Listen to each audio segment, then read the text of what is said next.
ఈ రాష్ట్ర ప్రజలకి ఈ వ్యవస్థలు రన్ చేస్తున్నటువంటి వ్యక్తులకి కనువిప్పి కలగాలని దేవుడు వాళ్ళకి చట్టపరంగా వ్యవహరించమని చెప్పాలనే ఉద్దేశంతో వాళ్ళని ఆదేశించాలనే ఉద్దేశంతో భగవంతుడు గత్యంతరం లేని పరిస్థితిలో ఈ రాష్ట్రంలో జరుగుతున్నటువంటి దుర్మార్గమైనటువంటి పాలన, నియంత కన్నా ఎక్కువ జరుగుతున్నటువంటి పాలన, రాజ్యాంగాన్ని తూట్లు పడుస్తున్నటువంటి పాలన, ఈ పరిపాలన ఒక పాలకుడి చేతిలో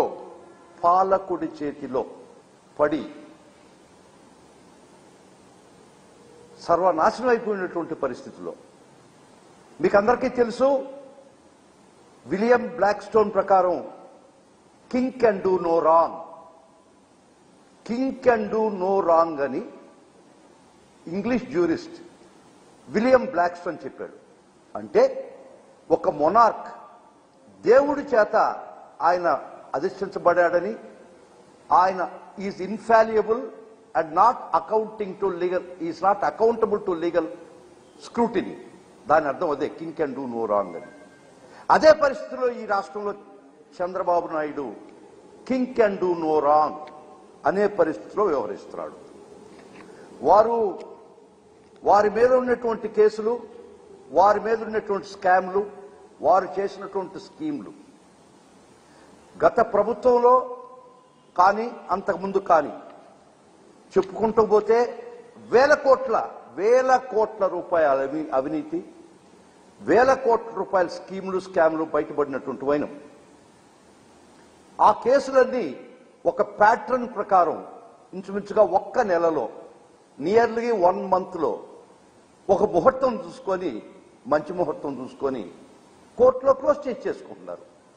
ఏ పోలీస్ అయితే, ఏ సిట్ అధికారులు అయితే, ఏ సిఐడి అయితే శ్రమపడి కొన్ని వందల మంది సాక్ష్యాలను విచారించి వాళ్ళు వాంగ్మూలములు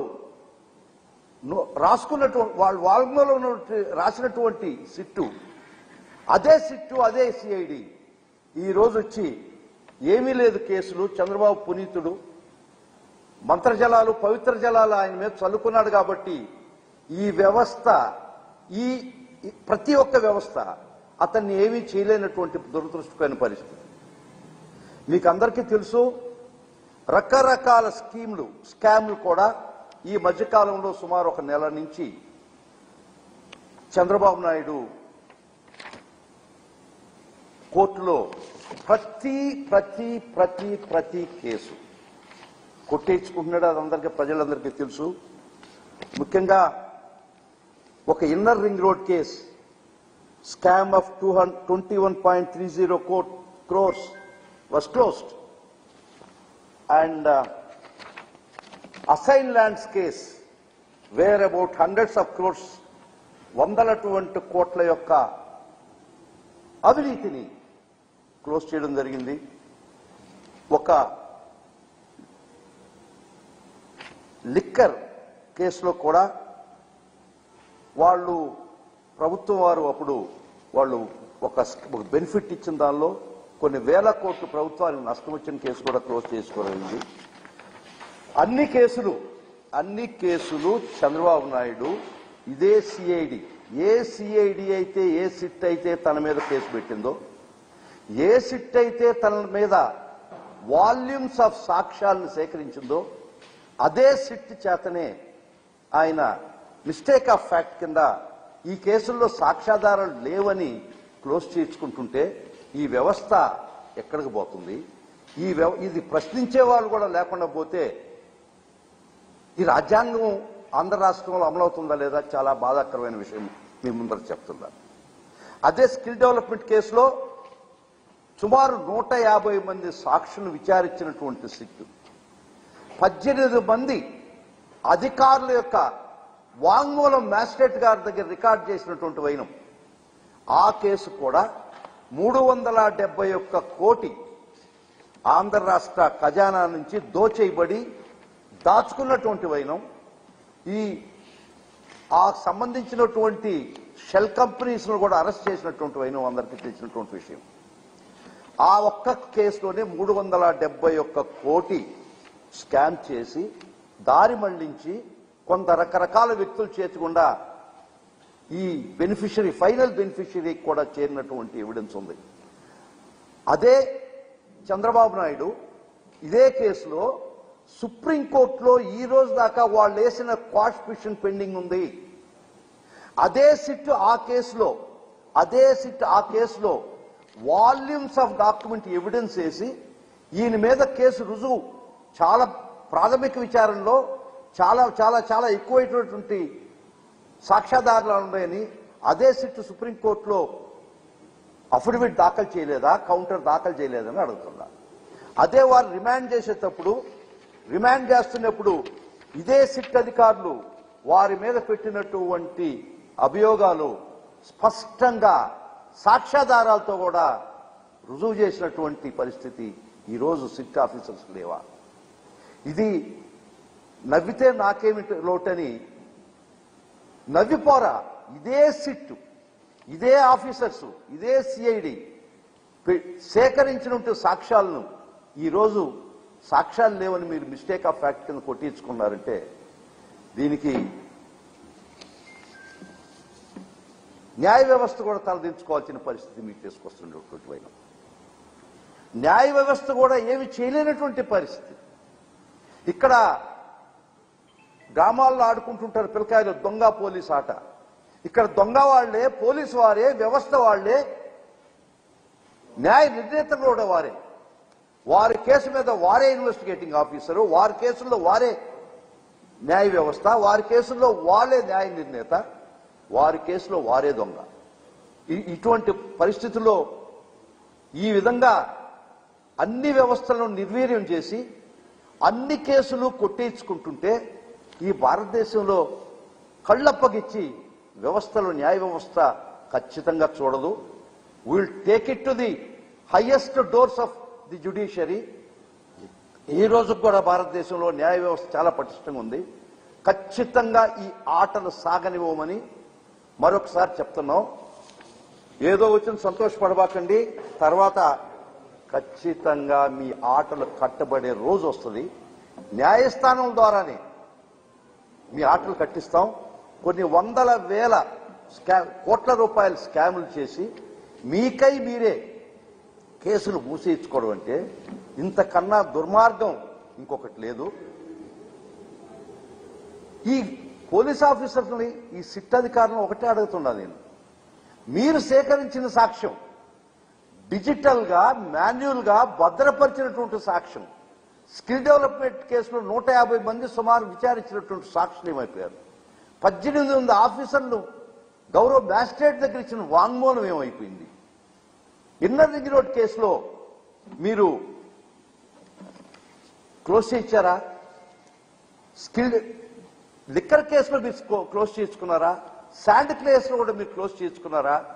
మీరు అన్నిట్లో ప్రతి కేసులో మీ యొక్క అధికార దుర్వినియోగం చేసి, ముఖ్యంగా ఇంకోటి చెప్తున్నానండి, ఈ స్కిల్ డెవలప్మెంట్ కేసులో చంద్రబాబు బెయిల్లో ఉన్నాడు. 53 రోజులు జైల్లో ఉన్నాడు. జైలుకు పోయేటప్పుడు కూడా కేసులో ఆధారాలు ఉన్నాయని, ప్రాథమిక ఆధారాలు ఉన్నాయనే కదా కోర్టు వారు పంపించింది. మీ క్వాష్ పిటిషన్ గౌరవ ఆంధ్రప్రదేశ్ హైకోర్టు మీరు వేసిన పిటిషన్ కొట్టేసింది మీ మీద సాక్ష్యాలు ఉన్నాయనే కదా. అదే సుప్రీంకోర్టుకు మీరు పోయిన తర్వాత మీ క్వాష్ పిటిషన్ కూడా కొట్టేయకుండా ఇంకా హీరింగ్లు ఉందంటే మీ మీద సాక్ష్యాలు ఉన్నాయనే కదా. గౌరవ సుప్రీంకోర్టులో మీ క్వాష్ పిటిషన్ పెండింగ్ ఉండగా మీరు స్కిల్ డెవలప్మెంట్ కేసులో ఈ అధికారుల చేత మీరు మిస్టేక్ ఆఫ్ ఫ్యాక్ట్ రాయించి కొట్టేస్తారా?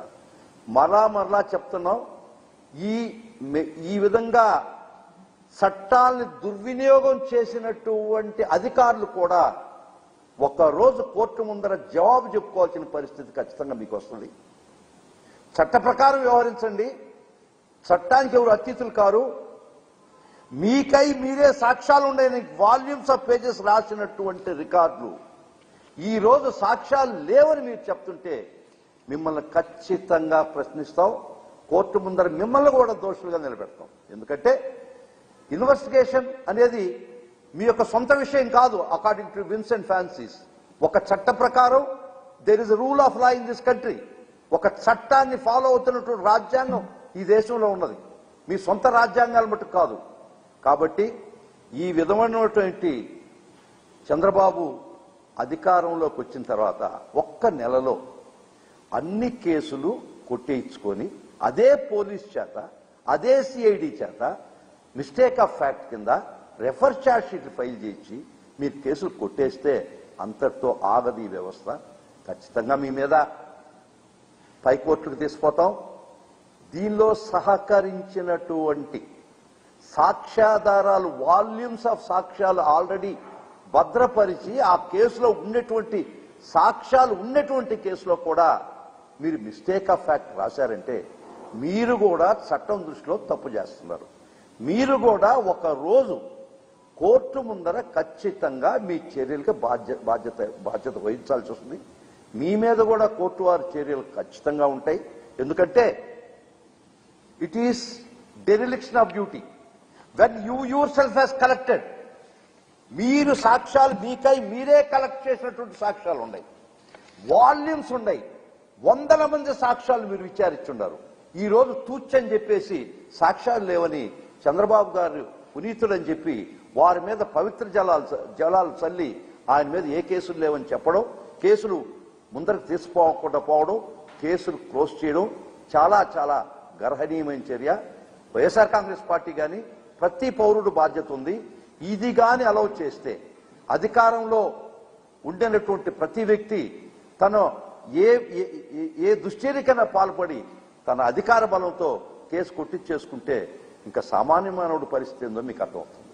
కాబట్టి చెప్తున్నాం, ఇన్ని వేల కోట్ల స్కాములకి ఒక్క కేసు కాదు, ఒక్క ఇది కాదు, మీ యొక్క చరిత్ర చిట్టా ఇప్పితే భారతదేశంలో ఏ ముఖ్యమంత్రి చేయనటువంటి తీవ్ర అధికార దుర్వినియోగానికి మీరు పాల్పడుతున్నారు.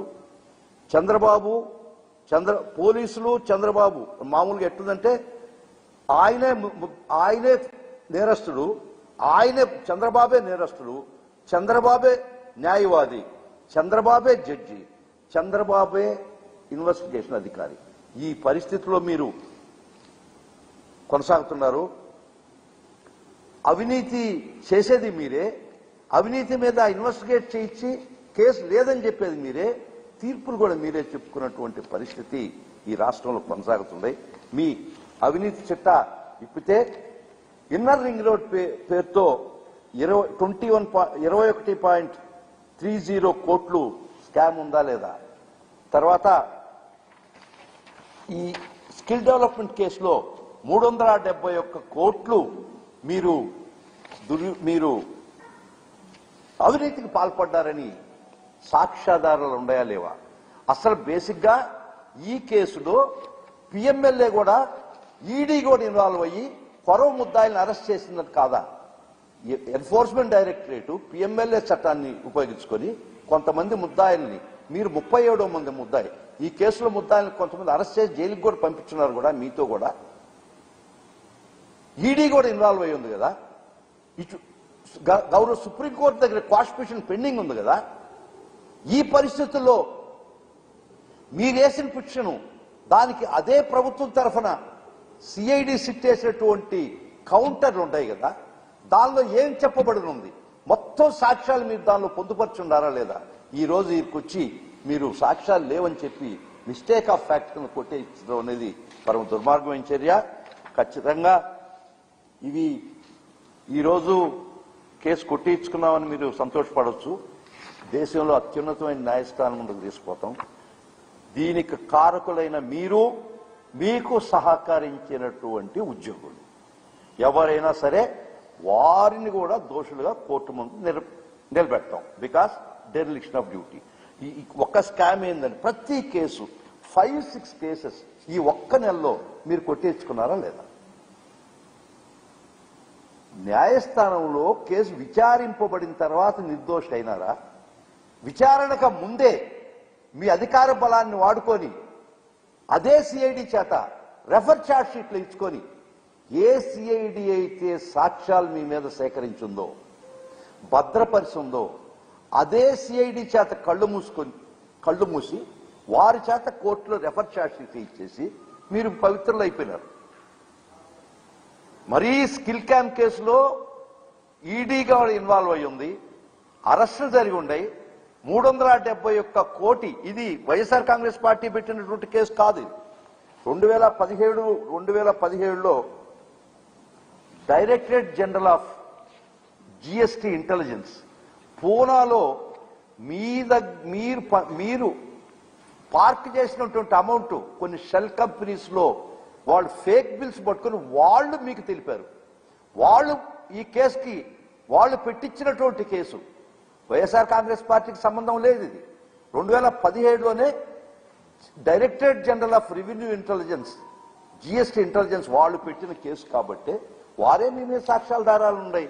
371 కోటి మీరు ఈ స్కామ్ లో దారి మళ్లించారని చాలా స్పష్టంగా మీ మీద పెట్టినటువంటి రిమాండ్ రిపోర్ట్ అయితేమి, మీ మీద ఫైల్ చేసినటువంటి క్వాష్ పిటిషన్ల కౌంటర్లు అయితేమి, 150 చిల్లర మంది సాక్షులైతేమి, 18 మంది ఆఫీసర్లు ఇచ్చినటువంటి వాంగ్మూలం ప్రకారం అయితేమి, ఇంత సాక్ష్యం ఓవర్హెల్మింగ్ గా ఉన్నా కూడా మీరు నిస్సిగ్గుగా, నిర్భీతిగా, లజ్జగా మీరు కేసులు ఈరోజు తీసేసుకుంటున్నారంటే will not leave this matter. ఖచ్చితంగా మీ మీద ఈ చర్యలకు వ్యతిరేకంగా పోరాడతాం. Will see that justice is prevailed. You are not a king. King can do no wrong అనేది మీకు అప్లై కాదు.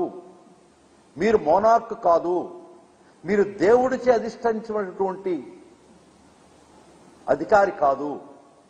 This is common law, British common లాలో ప్రిన్సిపల్. అది మనకు కాదది. Here even if king do wrong, he is amenable for the judicial scrutiny in this country. ఈ దేశంలో ఉన్నట్టు గొప్ప రాజ్యాంగం ప్రకారం రాజు తప్పు చేసినా, పేద తప్పు చేసినా ఒకే విధంగా రాజ్యాంగం హక్కులు ప్రసాదించింది. కాబట్టి మీకు extra nothing had been provided. మీకు ఎక్స్ట్రా అధికారాలు కానీ ప్రివిలేజెస్ కానీ ఏమి ఇవ్వలేదు. గుర్తుపెట్టుకోండి, ఇక్కడ గొప్ప భారతదేశ రాజ్యాంగంలో పేద రాజు ఇద్దరు ఒకే సమానంగా ఉంటారు. ఈ రోజు మీ యొక్క అధికార దుర్వినియోగంతో అసలు మీ బెయిల్ క్యాన్సిలేషన్ కి ఇది కరెక్ట్ కదా? మీకు బెయిల్ ఇచ్చిన కండిషను, మెడికల్ బెయిల్ ఇచ్చిన కండిషను, తర్వాత బెయిల్లో సాక్షులను ప్రభావితం చేయడానికి లేదు. ఆ కండిషన్ ఉందా లేదా? అది ఇంకా అమల్లో ఉంది కదా. ఈ రోజు సాక్షులే కాదు కదా, సాక్షులను ప్రభావితం చేసి, వ్యవస్థను ప్రభావితం చేసి మీ మీద మీరు కేసు కొట్టేయించుకుంటే అసలు మీ బెయిల్ క్యాన్సిలేషన్ కూడా చాలా అవకాశాలు ఉన్నాయి. ఆ విధంగా కూడా మేము ప్రయత్నిస్తాం.